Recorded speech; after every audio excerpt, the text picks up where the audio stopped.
أما بعد قال الله سبحانه وتعالى في كتابه المجيد وقوله وأصدق الصادقين بسم الله الرحمن الرحيم هل أتى على الإنسان حين من الدهر لم يكن شيئا مذكورا إنا خلقنا الإنسان من نطفة أمشاج نبتليه فجعلناه سميعا بصيرا إنا هديناه السبيل إما شاكرا وإما كفورا صدق الله العلي العظيم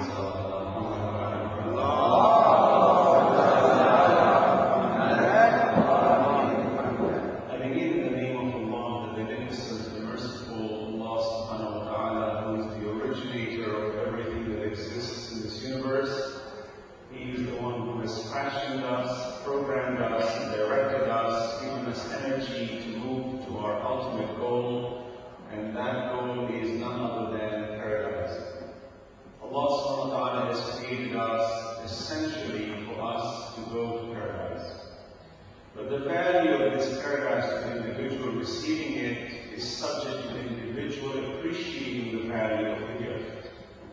Thus, it is incumbent upon reason and wisdom by the command of Allah subhanahu wa ta'ala that the individual receiving this infinite gift called eternal gift of paradise needs to receive it only through a trial and examination such that the individual who has volitionally made the choice to submit to the truth and nothing but the truth, and therefore the individual feels elevated having receiving this gift, is indeed a masterful creation by Allah subhanahu wa ta'ala, and that is really the ultimate goal of Allah subhanahu wa ta'ala. When Allah subhanahu wa ta'ala says, سَبِّحِ اسْمَ رَبِّكَ الْأَعْلَى الَّذِي خَلَقَ فَسَوَّى وَالَّذِي قَدَّرَ فَهَدَى. Meaning Allah subhanahu wa ta'ala creates and makes it perfect, gives it energy, motion, direction, whatever you want to call it, and He concludes it by giving it guidance, fahada. And fahada meaning taking it to its intended goal. So all praise belongs to Allah, because when you look at the system that we exist under, we are in awe actually at the incredible system Allah subhanahu wa ta'ala has presented to us by our existence. Certainly, the system that we exist under is not a simple system. It's very complex, multidimensional, and many things are hidden behind curtains for us. And Allah subhanahu wa ta'ala has left this hidden for a purposeful reason. And inshallah, hopefully tonight I'll be able to touch on that subject. Why Allah has hidden certain things from us, and why is there so-called confusion in the world, and why are there so many religions therefore, and why are there so many lost people in the world today. All this actually encompasses the infinite divine mercy of Allah. But once we understand the complete picture, we begin to see that there is a higher order of reality which Allah subhanahu wa ta'ala has subjected us towards, and this higher order of reality is superior to those base issues that you and I seem to be confused about. Allah subhanahu wa ta'ala has gifted us not only with this spectacular intellect, but with the power and this whole reality of existence. In Surah Al-Dahab, Surah Al-Dahab meaning insan, the other definition is the man. It's a beautiful surah. If you read the entire surah, it's absolutely magnificent. This surah actually was revealed because of the impeccable actions of the members of Alulbayt, having given themselves إِنَّمَا نُطْعِمُكُمْ لِوَجْهِ اللَّهِ لَا نُرِيدُ مِنكُمْ جَزَاءً وَلَا شُكُورًا إِنَّا نَخَافُ مِنْ رَبِّنَا يَوْمًا عَبُوسًا قَمْطَرِيرًا. This is what the members of Alulbayt say. They say, وَيُطْعِمُونَ الطَّعَامَ عَلَى حُبِّهِ مِسْكِينًا وَيَتِيمًا وَأَسِيرًا.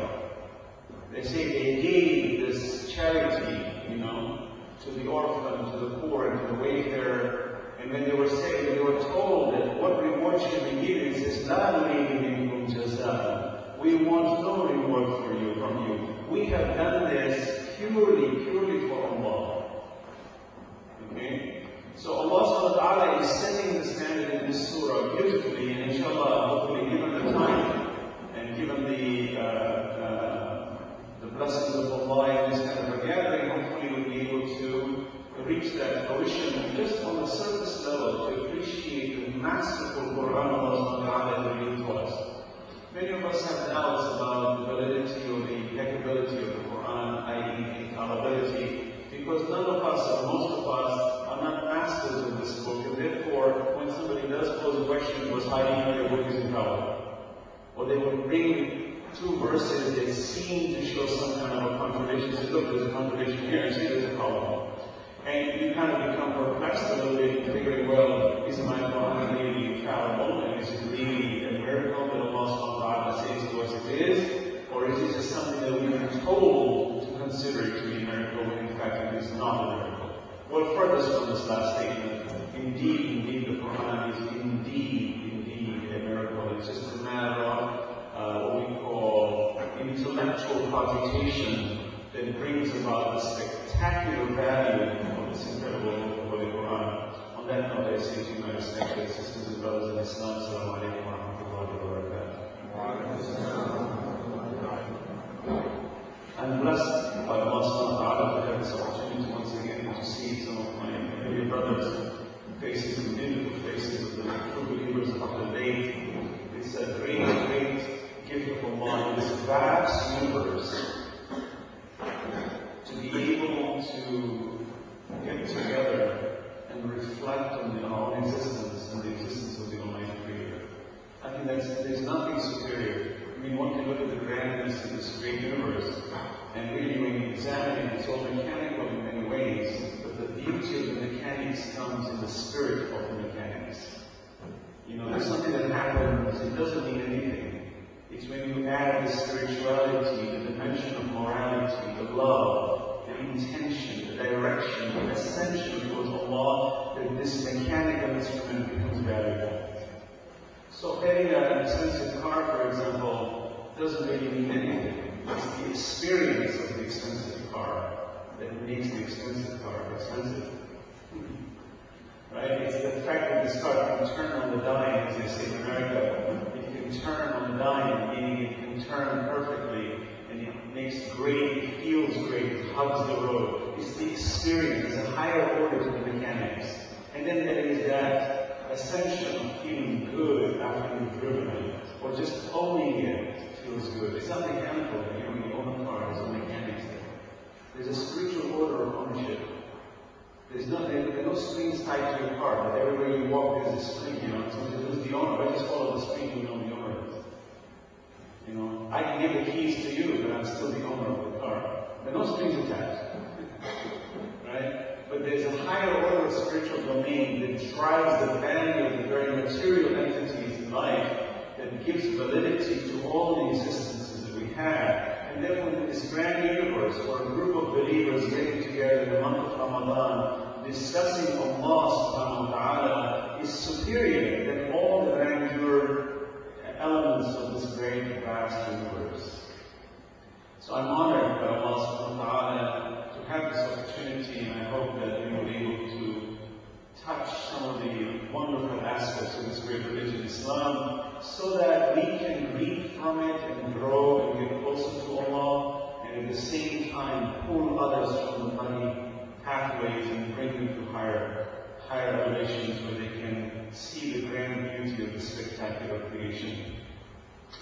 Allah subhanahu wa ta'ala says, هَلْ أَتَى عَلَى الْإِنسَانِ حِينٌ مِنَ الدَّهْرِ لَمْ يَكُنْ شَيْئًا مَذْكُورًا. Has man considered that there was a moment in time when he was not worthy of mention? Now, if you examine this verse, it is absolutely mind-boggling in my opinion. Because when Allah says, هَلَ أَتَى عَلَى الْإِنسَانِ حِينٌ مِنَ الدَّهْرِ لَمْ يَكُنْ شَيْئًا مَذْكُورًا, it's so fascinating that when you look at the dimension of our relationships today, the me, the myself, the I, the ownership, as I was mentioning, my car, my house, my presentation, my clothes, what the society says of me, what will happen to me tomorrow, where is paradise for me, where is hell, I'm scared of hell is we would say. Suddenly this me becomes very important. But Allah says, have you considered that that me was not worthy of mentioning in a period of time? And that's a beautiful thought to think about. Because, when you examine yourself, in the moment of your own existence, nothing is more important than your own existence. Ask any human being, what is the most important thing to him? At the bottom line, you will say, I'll sacrifice myself for my mother, my father, my prophet, my Lord. Yes. But when it comes down to the bottom line, it's me that counts. You and I can say whatever. See, we claim that we love our parents. And it's true. If we say that, mashallah, more power to us. We should love them. Why should we? They've given so much to us. But see, that love is pegged on a reaction which was originated by an action of those who gave you. Therefore, you're simply reacting to the goodness. So your reaction of loving your parents is only natural because you received the gifts from them. But if your parents threw you in the garbage can, you wouldn't be standing there and saying, I love my parents. So the fact that your parents gave birth to you still is not the issue. The fact that they took care of you and showed you tender, loving care, all built up on this notion that now I love my parents and therefore my parents are important to me. So we always love our parents from a selfish perspective. Nonetheless, as much as it may sound altruistic or it may sound grandeur, that I love my parents, and it is certainly noble to love your parents. But ultimately, though, we love our parents because we receive something from them. That is why I firmly believe that the love of the parent to the child is always superior to the love of the child to the parents. And the reason is because the parents were the originator of that good act when they could have thrown the child out. And they had nothing to lose from doing that. But by the infinite mercy of Allah having connected the love of the child to the parents, being that the parents see the child as their own, and there's some treasure in it by them having received another life through them, and the fact that this child resembles them, and the fact that there is such a connection by the infinite mercy of Allah that the parent is willing to sacrifice themselves for the love of the child.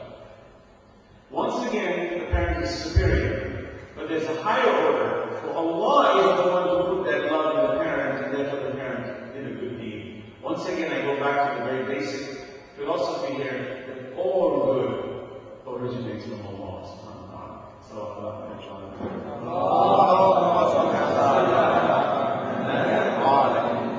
So Allah is saying to you and me, consider yourself, you were not worthy of mentioning, but now you are. See, the fact that there was a moment I wasn't worthy of mention, what Allah is actually telling me is, although now you are worthy of mention, don't you dare take yourself to eternity thinking that you are God. Wow. Because you were not worthy of mentioning before, so you were insignificant before, and therefore your significance now depends on a precursor which caused your significance, and that is none other than the absolute Creator, who is the originator, Fatir al-Samawati wal-Ard, huwa al-awwal wal-akhir wal-zahir wal-batin, huwa Allah subhanahu wa ta'ala.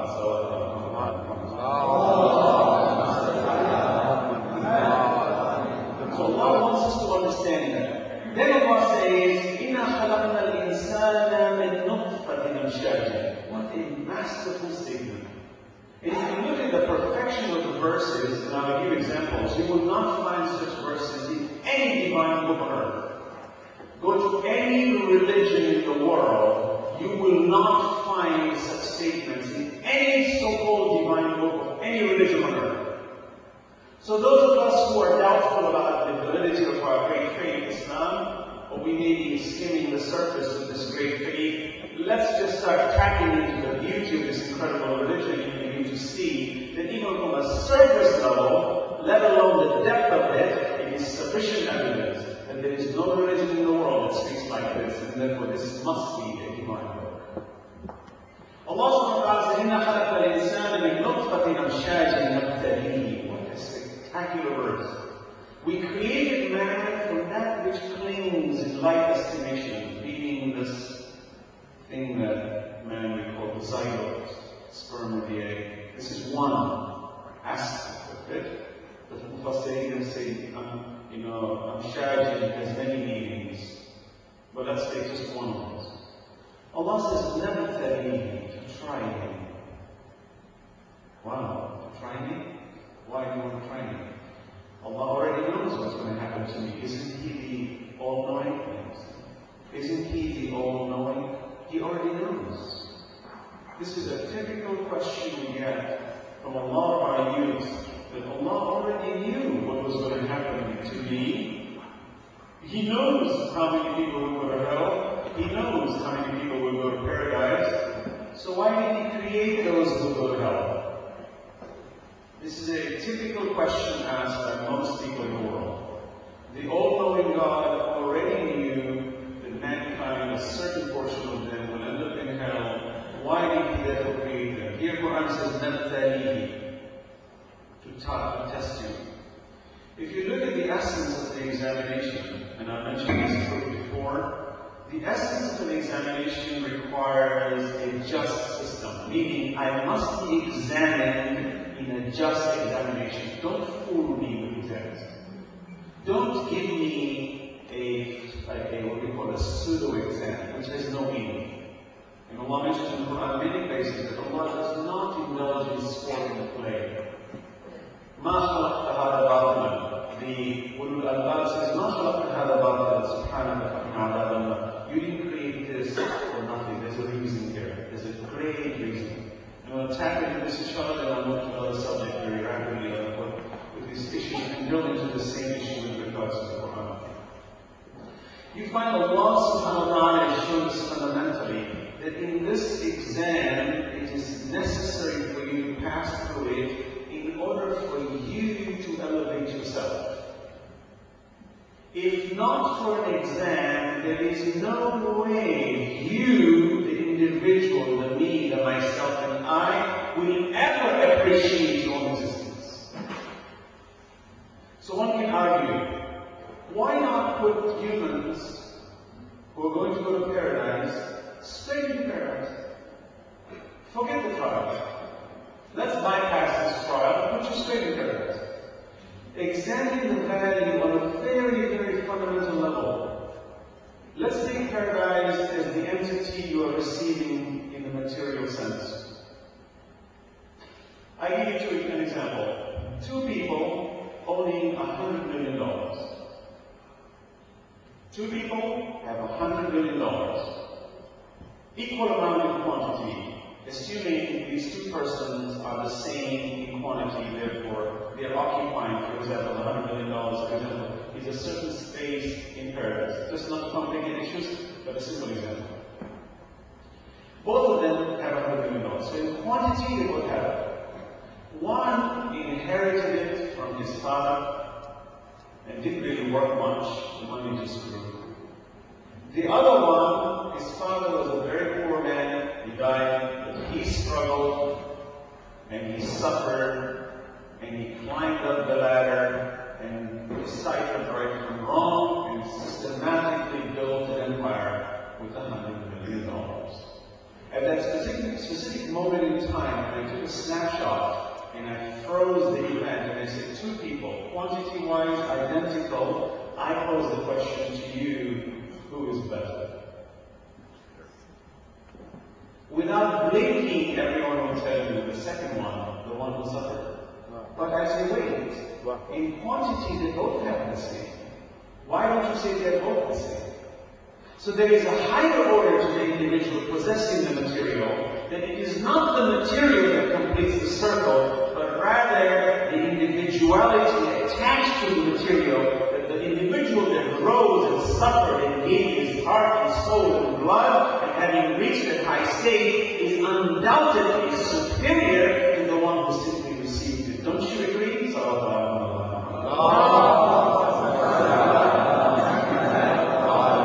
Therefore, by the same example, if two people are placed in paradise, one went through a trial and suffered, versus one who was given a free trial, meaning no trial, and put into paradise, what's the value of the individual? Allah subhanahu wa ta'ala is not judging me by the material quantity He's going to give me with eternity. Rather, this individual self, Allah subhanahu wa ta'ala says, Nabtali, you, the individual, who is the most important creation, Ashraful Makhluqat, you are so high elevation that we had all the angelic beings bow to you. The implication, therefore, is that this individual being appreciates his maximum potential when he is given a trial and raised under that, and therefore given paradise. This completes the circle. The individual, when he enters paradise, he does admit, Alhamdulillah, alladhi hadana lihada wa ma kunna linahtadiya lawla an hadana Allah. He says, oh, Alhamdulillah, my Lord, thank you for giving me this. For had you not guided me, I would not have received it. Now, the individual is receiving it. He is not blasé, he is not selfish, he is not ignorant, he is not oblivious of the reality. Rather, he turns to his Lord and says, thank you for giving it to me. Though he did partake in this trial as a piece of the action to be the recipient of it, but he sees himself furthest away from that, and therefore that Allah subhanahu wa ta'ala says is the highest order of the human being for having elevated himself, that while he's receiving it, he's also acknowledging the one who's giving it to him.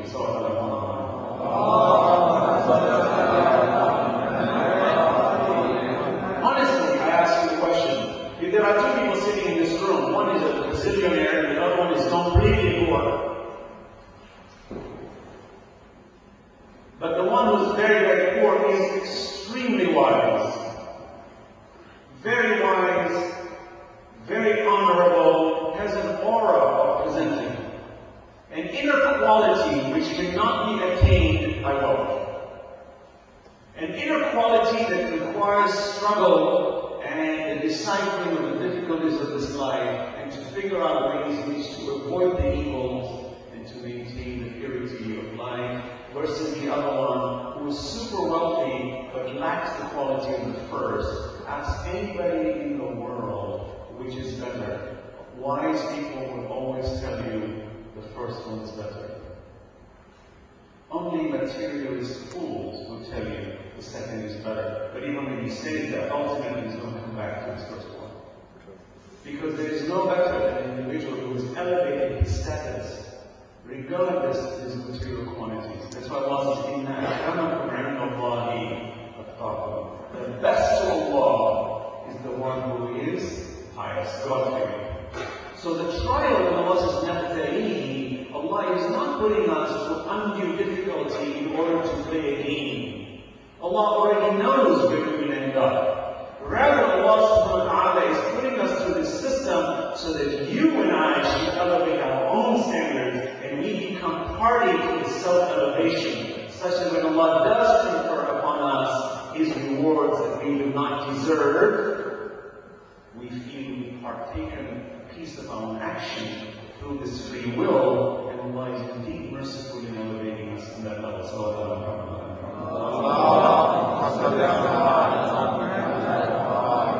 A good side note here, you know, just look at our Hajj Hassanain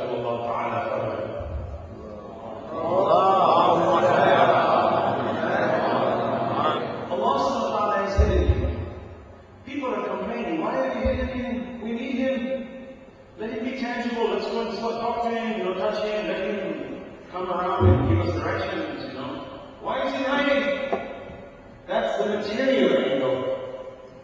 The spiritualist says, Alhamdulillah, he's in hiding to some degree.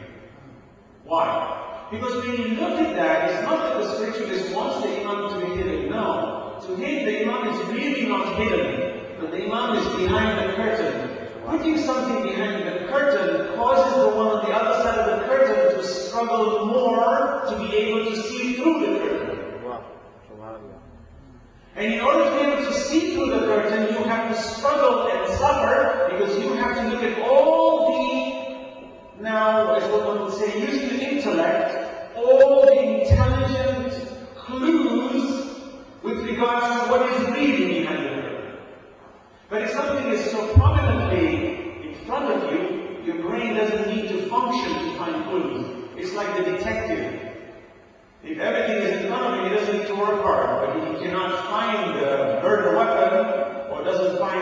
promoted and he now looks for clues, the more difficult the case, the more intelligent the detective. He solved the problem. Notice that the quantity there, the equation is the more difficult, the greater this detective is. See the equation? When the detective concludes and comes up with a solution, who has been elevated? The detective. The detective now gains quality. The people say, wow, he is good. But it depended on the difficulty of the task. So Allah says, "Nabtali," to try you. This difficulty of trial is good for you. As a matter of fact, if you understood the value of this difficulty, you will see the value of who you are. And there is a direct relationship here that since this world is such a difficult place to live, I can conclude without any hesitation that mankind is indeed a genius in creation. Because Allah is just. He will not put a difficult exam for a dumb student. He will not make this difficult world difficult if the individual who is being tried cannot handle this difficulty. Therefore, by deductive logic, I can say that you and I have been blessed with incredible intelligence and the power to see through things if only we use this mind. Don't you use your mind? What's the problem with you? Don't you ponder the Quran? What's your problem, Allah says? We have gifted you, mankind, with such intelligence that you find the satanic elements of this world today have obfuscated this message by keeping us busy with mundane, stupid things like silly entertainment that's turned out in places like Hollywood. And today our kids are busy with this stupid PlayStation all day. Now I say, well, this is technology. What technology?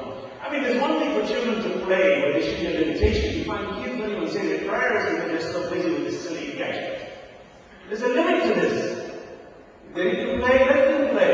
There's nothing wrong. But it should not indulge in satanic forms of play. There was a game before called Mortal Kombat a few years back, where kids used to go to this place, and now even the Sony PlayStations too, where you would work to kill somebody, and then you take his heart out, you take his gizzards out, you take his intestines out, you behead him, and you chop him up, and you'd be laughing all over the place. Ooh, I succeeded. This barbaric, satanic mentality, the Rambo mentality that when you want to solve a problem, dismember the person, simply lowers the individual's quality when his intellectual power is the one that wins better than holding big guns with big 18-inch biceps. But Hollywood can't think intellectually. Why not? Not that Hollywood cannot churn out intellect. No, it can. Oh, it can. But you see, the world functions on the basis of supply and demand. The economist knows when there's no demand, there's going to be no supply. So mankind is demanding stupidity, and therefore Hollywood supplies stupidity. Allah says, لَكِنَّ أَكْثَرَ النَّاسِ لَا يَعْقِلُونَ. Most of mankind is stupid. Did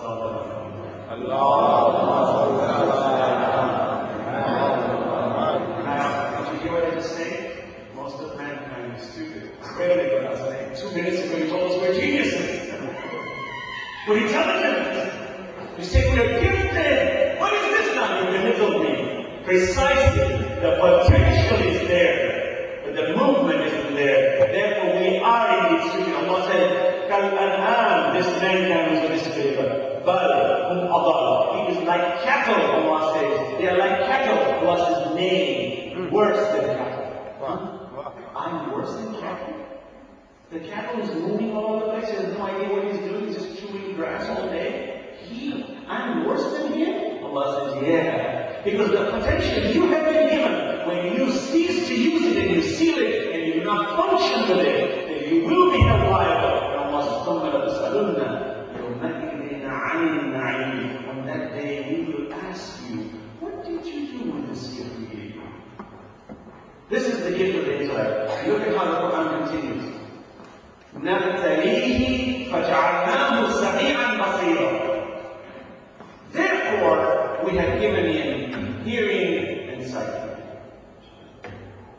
Can you imagine? Look at the logic of the Quran. He says, نَبْتَلِي, to test you. Therefore, we have given you فَجَعَلْنَاهُ سَمِيعًا بَصِيرًا. Which book in the world speaks like that? Look at the logic.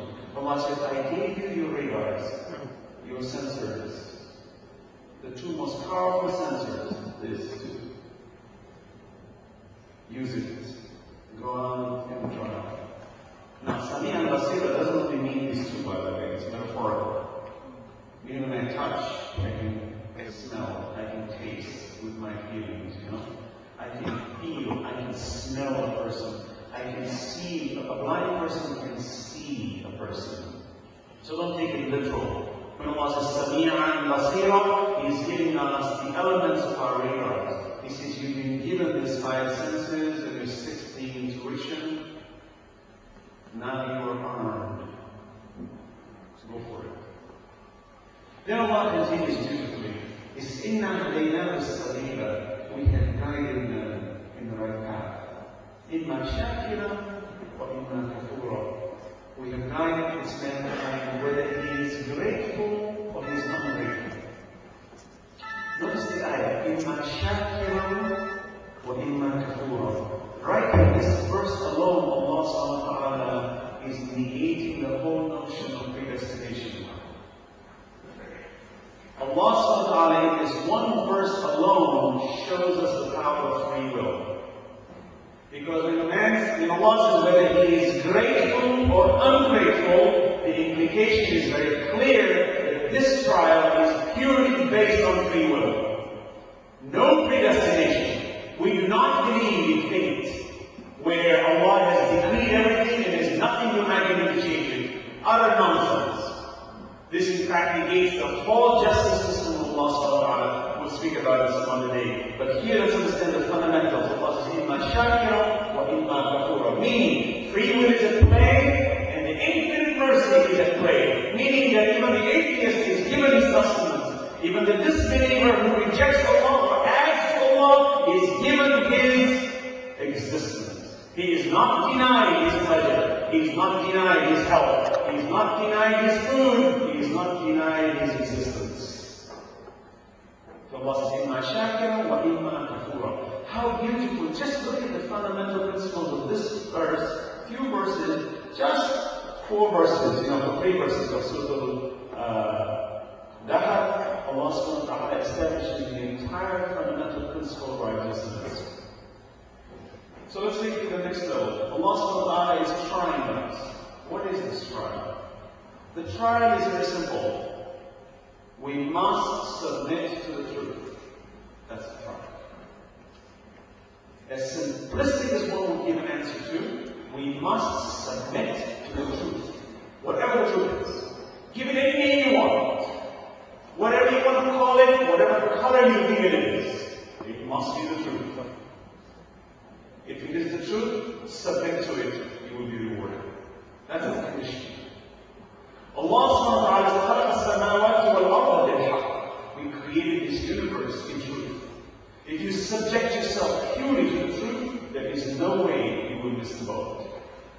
So what is the truth? Fundamental truth. I exist. I have an existence. Therefore, I cannot come by myself. Because I'm a transient being. I wasn't there before. Therefore, something other than me had to have made me. Here, I don't want to get into the polemics of atheism versus theism, but suffice it to say tonight that Allah subhanahu wa ta'ala shows us fundamentally that you cannot exist without somebody shaking you. The probability of you coming by pure chance is 0. Always 0. Always. Never more than 0. Never impossible. Take it further than that, you have a design, you have a motion, and you have a purpose. The purpose of morality, the fact that I do things, has a higher order of things over that which you just do. Inshallah, in my subsequent lectures, I'll speak about this, where people say, science today can answer everything. We don't need a religion. We don't need God.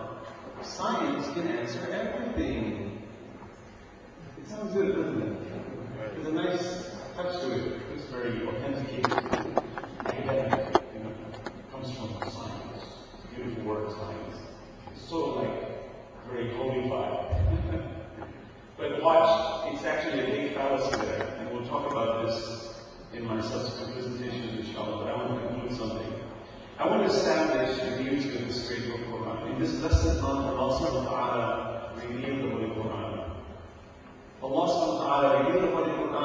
this blessed month. شهر رمضان الذي أنزل فيه القرآن هدى للناس وبينات من الهدى والفرقان, in this blessed month. So we must stress a lot on the authenticity and the importance of this great book called the Quran.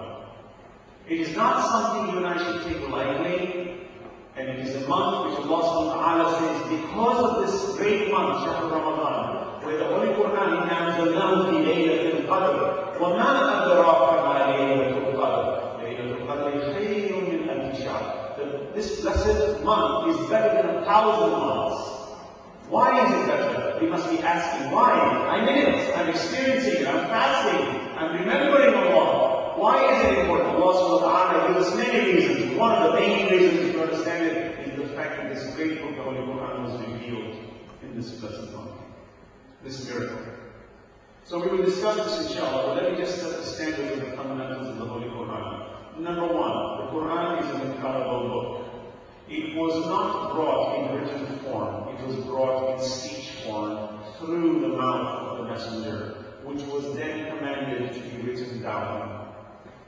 It was not left uncollected in the life of our messenger.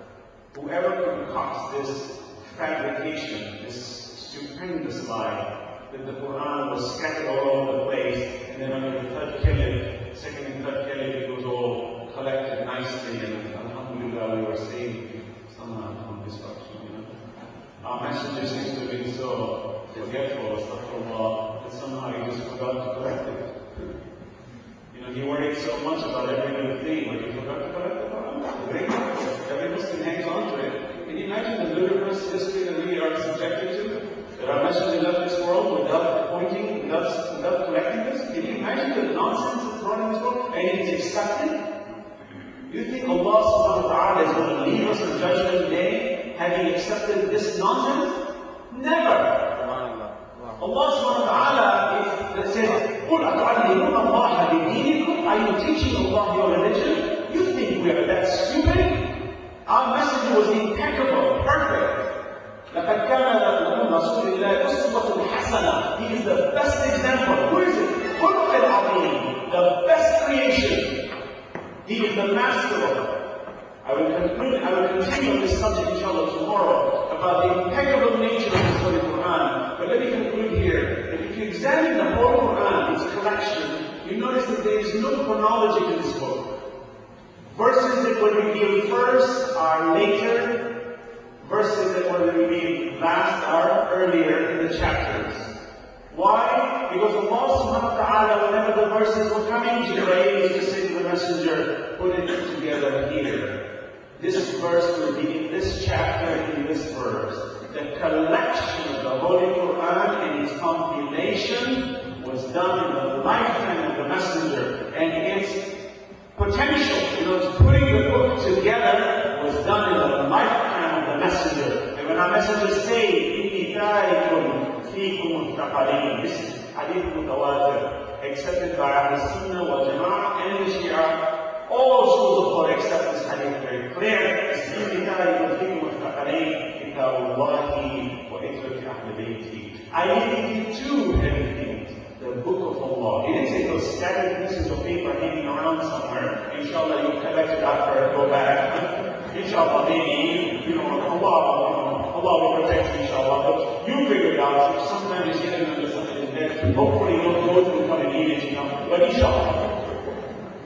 This is Islam. اليوم أكملت لكم دينكم وأتممت عليكم نعمتي. Subhanallah, you never mentioned Islam. All scattered all over the place, but alhamdulillah.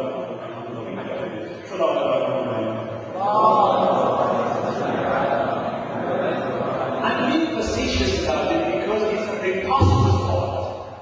I'm being facetious about it because it's a preposterous thought for someone to ascertain the greatness of this great religion, Islam, which is the fastest growing religion in the world, and for us to slip this nonsense within the historical books that you and I should swallow it like some poisoned, sugar-coated pill.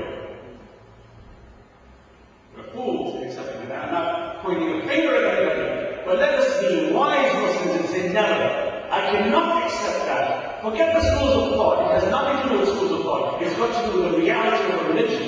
That the perfection of my religion, that my prophet was so impeccable, could never leave this world without making sure that every aspect of this great miracle which is leaving behind for me and you, and causes Thaqalain, everything that he would need it so freely. And I can prove on that, inshallah. Tomorrow I will discuss the beauty and the angles of the Quran, why it is separated and split into different chapters all over the place. What does it do for us? And why the Quran doesn't give names of companions, except one.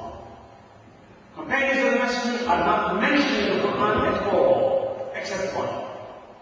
Except one. Why? What is the principle behind it? What's the driving force behind it? SubhanAllah, if you understand this, the basic principle, when you look at all the religions in the world, it's as simple as the steps. You just put it in and say, SubhanAllah, I see why they're lost. May Allah give us the strength, inshallah. Let's conclude, inshallah, with the dua. That Allah subhanahu wa ta'ala gives us the strength to be united as a Muslim community in the world. The world today is committing heinous crimes upon the Muslim lands, particularly in Iraq today. So many lives are being lost as we speak. Thousands and thousands of lives are being butchered, all for the sake of justifying a few lives that were lost in the United States, which were not even directly correlated to these lives. We're saddened by that. We find this is gross injustice in the world, and it is our duty to express it.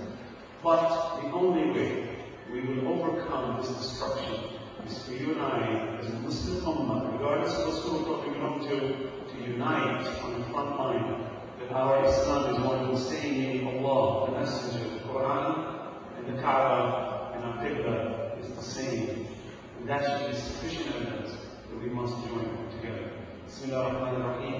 ربنا اغفر لنا ولإخواننا الذين سبقونا بالإيمان ولا تجعل في قلوبنا غلا للذين آمنوا ربنا إنك رؤوف رحيم. وآخر دعوانا الحمد لله رب العالمين. والسلام عليكم ورحمة الله وبركاته. Brothers and sisters, inshallah, tomorrow we will, I think, have a Q&A session for the Sayyid Inshallah, today